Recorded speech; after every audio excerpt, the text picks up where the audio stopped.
Hello, guys, and welcome to my YouTube channel.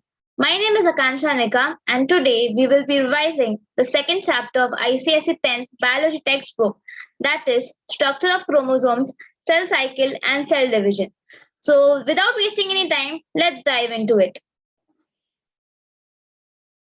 We will be starting with DNA.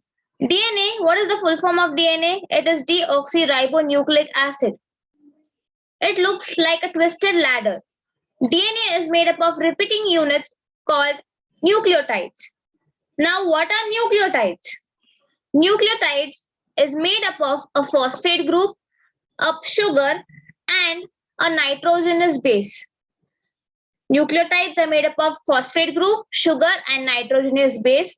When many nucleotides come together, this is called DNA. Now, the nitrogenous bases are of four types: adenine, thymine, cytosine, and guanine. These are present in pairs.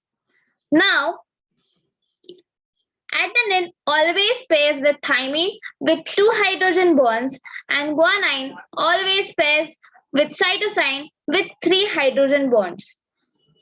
We all can see here this DNA looks like a twisted ladder. So, the backbone, we can say this is the backbone of the DNA. This backbone is made up of sugar and phosphate. On the other hand, the inside, the rungs of the ladder is made up of the nitrogenous bases. Now, guanine and cytosine are purines, and thymine and guanine are pyrimidines. So, purines and pyrimidines are always going to be opposite to each other. This is what we call as nucleotides.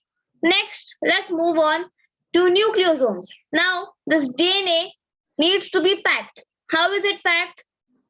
With histone molecules. When 8 histone proteins come together, it is known as a histone octamer. With the help of this histone octamer, the DNA gets wound up around this, and this is how it is packed. So when DNA and histone is together, we call this as a nucleosome. Next is, okay, this is a nucleosome. This is a single nucleosome. When many nucleosomes are going to come together, it is going to make a chromatin fiber. This structure is coiled and highly coiled, and then it forms a chromatin network. So we can see here, this is a double helix structure for DNA. DNA, when it is getting wrapped around histones, it is known as nucleosomes. Again, after high coiling, these nucleosomes form into chromatin fibers. Right after, when these chromatin fibers are more condensed, it forms the chromosomes. And when the duplication of chromosomes are there, this part comes in, then the chromatids are going to come in. So for now, we know about the DNA. DNA is made up of nucleotides. Nucleotides are made up of nitrogenous bases, sugar, and phosphate group. Next, these DNA is when it gets wrapped around the histone, it is known as nucleosomes. Nucleosomes, when many nucleosomes are highly coiled together, it forms the chromatin fiber. Again, when this chromatin fiber has condensed, it forms the chromosome. Next part is gene. Genes is the units of heredity. It is specific sequences of a nucleotide, and it always encodes a particular protein which is expressed in the form of a particular feature of the body. For example, the nucleotide, the sequence of nucleotide for eye color, it is going to determine which eye color we are going to inherit. Suppose your father has blue eyes, your mother has brown eyes. According to the protein, whatever protein gets enclosed, that is going to be the color of the eyes of the offspring. Next one is formation of new DNA or application of new DNA. It is a very easy method. What happens is, let's find out. The parent DNA DNA molecule consists of two polynucleotide chains held together by bonds between complementary nitrogenous bases. We already know DNA is a double helix structure. It is made up of nucleotides. The base is made up of phosphate group, and the sugar, on the other hand, this middle portion has the nitrogenous bases. So the first thing, these two complementary strands are going to separate. After separating, the hydrogen bond between them is broken and these two strands are separated. Next, a complementary nucleotide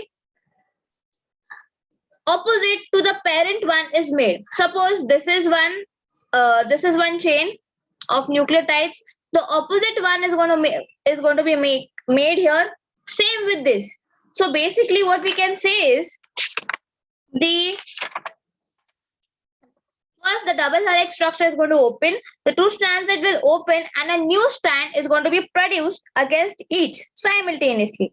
Then each new DNA contains one original strand. Obviously, this is the new strand, the green one, and this is the original strand. So when the new DNA is formed, one original strand and one new strand is formed. And one more thing to observe here is that DNA doesn't always open completely. It opens only to a particular point. So this was the formation of DNA. Okay, chromosomes. Highly condensed chromatin fibers makes chromosome. Now chromosomes are held together with this middle portion known as the centromere. Now, depending on the position of the centromere, we have different types of name. If the centromere is the part which holds the sister chromatids together. If the centromere is in the middle, it is called as metacentric. It is a bit above the middle, it is called as submetacentric. It is almost near the end, it is called acrocentric. And when it is in the end of the chromosome, it is called as telocentric. Next, why do we need cells? Why do we need cells? Obviously, we need cells for growth. We are growing. Everything, we know that the life starts with a cell. A single cell gives rise to many cells gives rise to tissues give rise to organs give rise to organ system, and a whole new organism is made. So why do you think an organism or we are growing? Because the cells are continuously dividing in our body. So one point here is we need new cells for growth. Replacement. Obviously, there are so many cells in our body which are getting killed, which are getting damaged, or they have a specific lifespan. After that, they are destroyed in their particular organs. So when they are destroyed, always we are going to need new cells. So for replacement. Next one is repair. We fall down, some of our skin is torn, or our bones get broken. Anything can happen. For that also, we need new cells. So for the purpose of repairing, suppose you've peeled your knee, you've fallen down on the hard ground, you peeled your knee. For some time, this red inflammation part takes place. After that, it starts to dry up and a new layer of cells is covered your wound. Why this happens? Because cell division is continuously taking place in your body. And the most important one, reproduction. We need cells for reproduction. Obviously, each life starts with a single cell.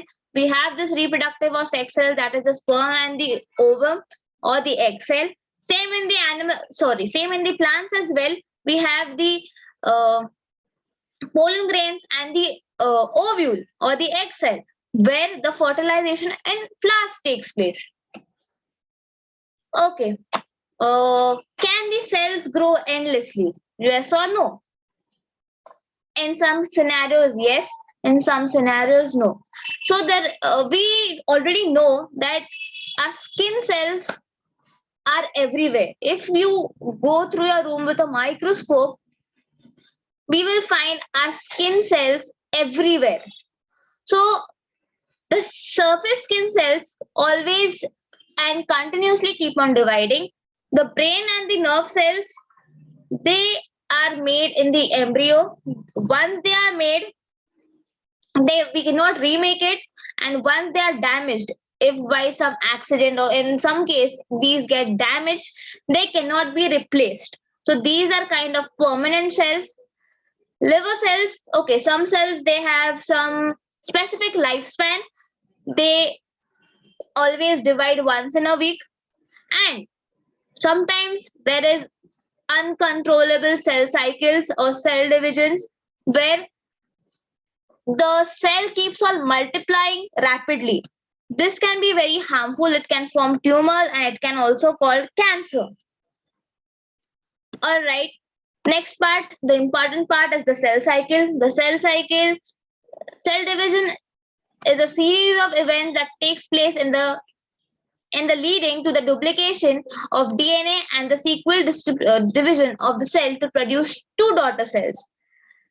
Now, the cell division is divided into two parts, that is the non dividing phase, that is the interphase, and the dividing phase known as the mitosis or the mitotic phase.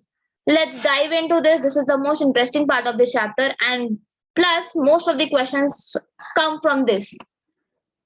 The interphase is divided into three stages: G1 phase, S phase, and G2 phase. So let's see what happens in interphase. Interphase, it is always known as the resting phase. The cell, but the cell is not resting in this part or in this period. It is getting ready for the cell division. So let's see what happens in the interphase. The G1 phase or the first growth phase, the cell grows double in size and makes copies of organelles. Organelles like mitochondria and chloroplast gets divided here. Two sets of each are found.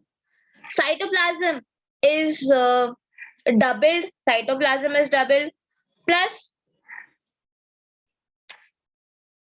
the cell volume increases. So basically, this is all happening in the G1 phase. And RNA, most important part, the RNA and the proteins are getting synthesized for the duplication of DNA. RNA, let's summarize. In G1 phase, RNA and proteins are getting synthesized. The cytoplasm volume doubles up. Some cell division of some cell organelles like mitochondria in animals and chloroplast in plants is taking place. Next is the synthesis phase, that is the S phase, where the chromosomes are duplicated and the DNA is synthesized. Therefore, it is known as the S phase. Again, in the G2 phase, it is going to prepare for the division. Therefore, the proteins and RNA again is going to get synthesized in the G2 phase. This is very easy. You'll just need to know what happens in each phase. Next is the cell division. We have two types of cell division. One is mitosis, the other one is meiosis. Mitosis is, we can say it is what we are going to study next. These are the two types of divisions where one, the chromosome numbers remain the same, and in the second, that is the meiosis, the chromosome number gets halved. And mostly the cell division which takes place through mitosis, the daughter cells are very genetically identical to the parent. On the other hand, in meiosis, you'll see a lot of variations. We'll get back to this. Let's complete the cell cycle first. So mitosis. Mitosis is completed in two stages, that is cryokinesis and cytokinesis. Cryokinesis is the division of the nucleus. Cytokinesis, that is the division of the cytoplasm. Let's get deep into this cryokinesis. Cryokinesis is the division of the nucleus. It is divided into four parts. That is the prophase, metaphase, anaphase, telophase, and followed by the cytokinesis. So most of the questions, diagram-based questions, come from this mitosis wala part. Let's see how the cell looks first in the interphase. Can you see there's a centriole present here, nucleolus, duplicated chromosomes, centrioles, and the nucleus.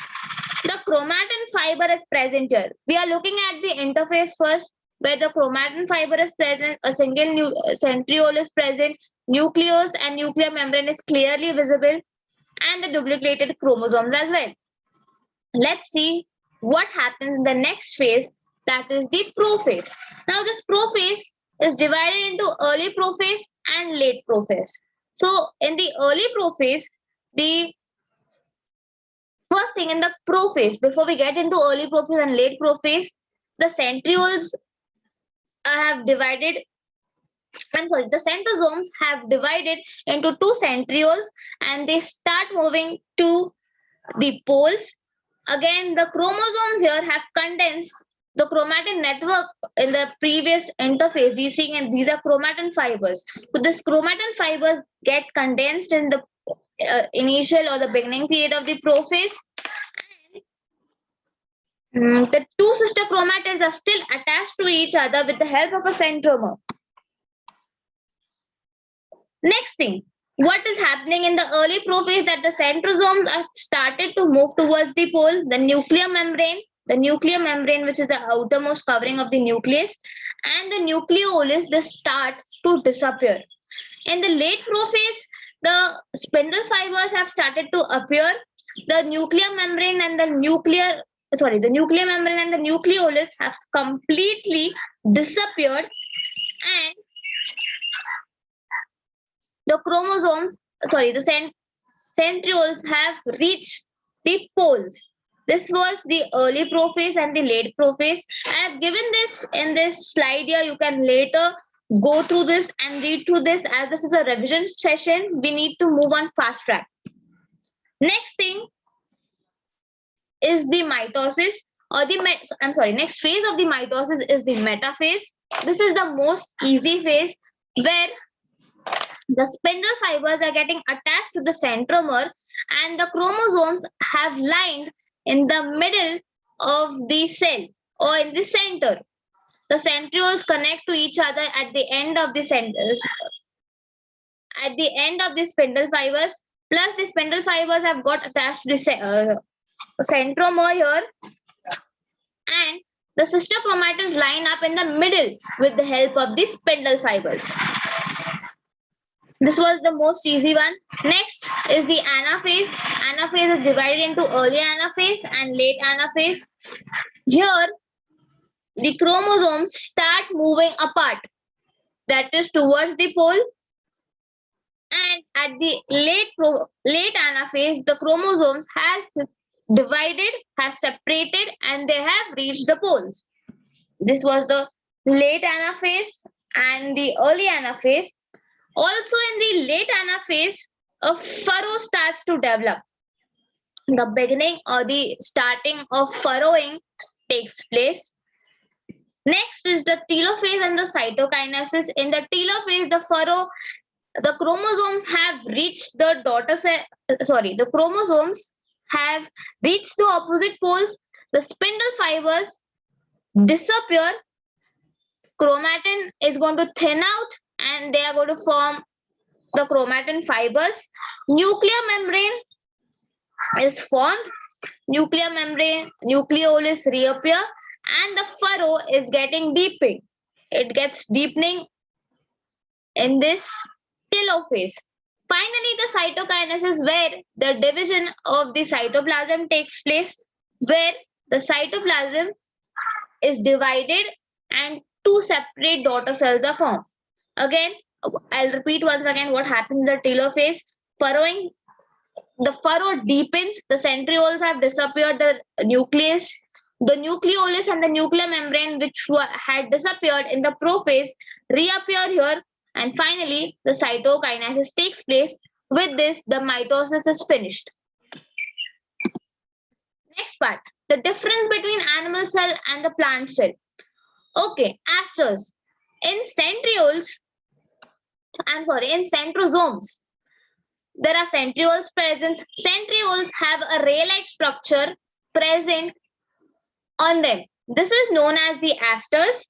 These are radiating rays-like structure. Asters are only present in animal cells and absent in plant cell. Next point is the cytokinesis. Cytokinesis in animals takes place through furrowing, and cytokinesis in plant cell takes place through plate formation. Now, how this plate formation takes place? The plate starts from the middle of the cell and it extends towards the periphery. This is the cell plate. It starts from the middle and it goes to the periphery or the outer side of the cell, and this is how the cell divides in a plant cell. Again, the next difference is where it takes place. In animals, mostly it takes throughout the bodies, and in plants, it only takes place or mainly takes place in the growing phase, that is the apical or the meristem. This is where the cell division on plants takes place. Next is significance of mitosis. Mitosis significance is growth. The mitosis process is completed fast and is a rapid growth. It is rapidly getting divided. Therefore, this is used for the increase in the body size and formation of new cells, which leads to growth. Again, repair the damaged and the wounded tissue cells. Again, are replaced or made with the help of this mitosis. Replacement, again, some cells have a specific lifespan. This lifespan, once it is over, they get destroyed and they are replaced by new cells. Asexual reproduction. Some plants and some very nuclear, the nuclear or microscopic animals, they cannot divide or they cannot reproduce with the sexual method, because sexual reproduction mostly in higher animals. So these small animals, they reproduce through asexual reproduction. And one more significance is the chromosome number is always maintained in mitosis. Suppose the parent cell has 46 chromosomes, the daughter cells will the two daughter cells are going to be formed at the end of mitosis. Both the daughter cells are going to have 46 chromosomes. Next one, meiosis. So at the beginning, I told you about type of cell division, that is the mitosis and the meiosis. We studied about mitosis in detail. Getting back to meiosis. Meiosis is also known as reduction division, where the chromosome number gets halved. When plus here mixing of gametes takes place, because one set of chromosomes is going to be given from the mother, the other is given from the father. So when the fertilization takes place, two different set of chromosomes are mixed and they originally make the complete chromosomes or complete set of chromosomes which is needed. So meiosis is mostly seen in the reproductive cell, that is the egg and the sperm, and the pollen grain and the ovules. Again, the important part here is the number of chromosomes get halved here, and when fertilization takes place, it is restored. I can give you an example here about the humans. Humans, originally they have 46 chromosomes, 46 chromosomes in the father, 46 chromosomes in the mother. When meiosis takes place, these 46 chromosomes are reduced to 23 chromosomes. So 23 chromosomes in father, 23 chromosomes in mother. Again, when this fertilization takes place, this 23 from the father, 23 from the mother, together they are fused, fertilization takes place. Again, the original number is restored, that is 46 chromosomes are going to get formed.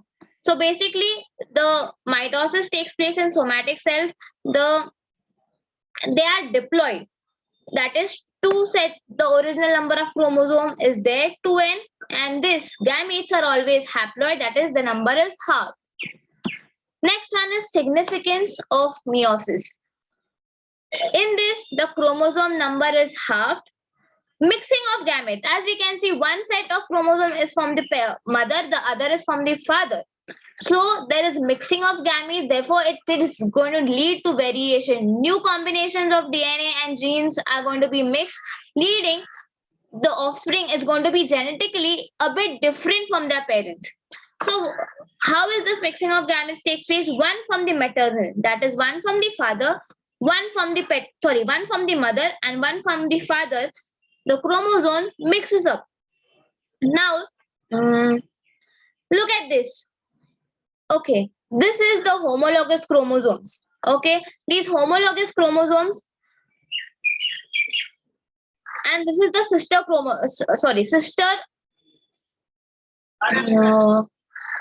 Hold on a minute. This is the homologous chromosomes, and this is called as the sister chromatids, and these are called non-sister chromatids. So when two non-sister chromatids cross each other, there is genetic exchange of genetic material taking place. So where the crossing over takes place, it is called as the chiasma, where the cross section takes place. That is the structure that forms at the cross point after the genetic material is exchanged. So this crossing here is known as the chiasma, or chiasmata is also known in some of the textbooks. So this is the significance of meiosis. Difference between meiosis and the meiosis. Where it occurs, meiosis occurs in the somatic cells. Mitosis occurs in the somatic cells, meiosis occurs in the reproductive cell. For what? Meiosis is for growth. Mitosis is for growth, meiosis is for reproduction. When does it occur? Mostly it occurs, mitosis occurs throughout lifetime, meiosis occurs in that specific reproductive span.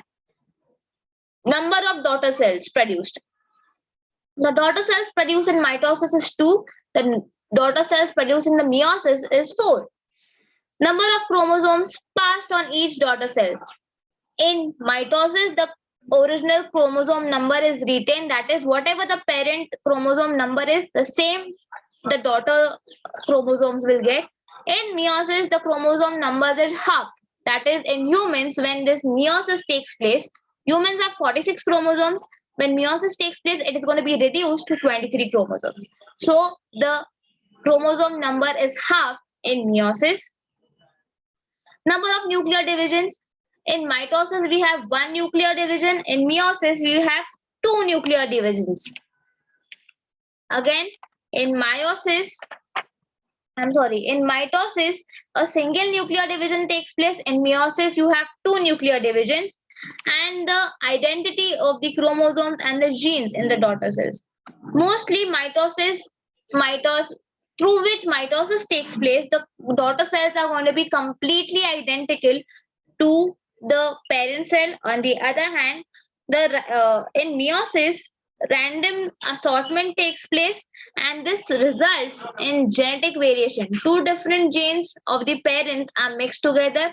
Therefore, the offspring is somewhat different from its parents. Okay.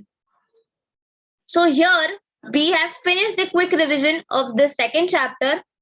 My upcoming next video is about what questions can be asked from this chapter. So stay tuned and I'll get back to you all. Have a nice day and I hope you all have enjoyed my video.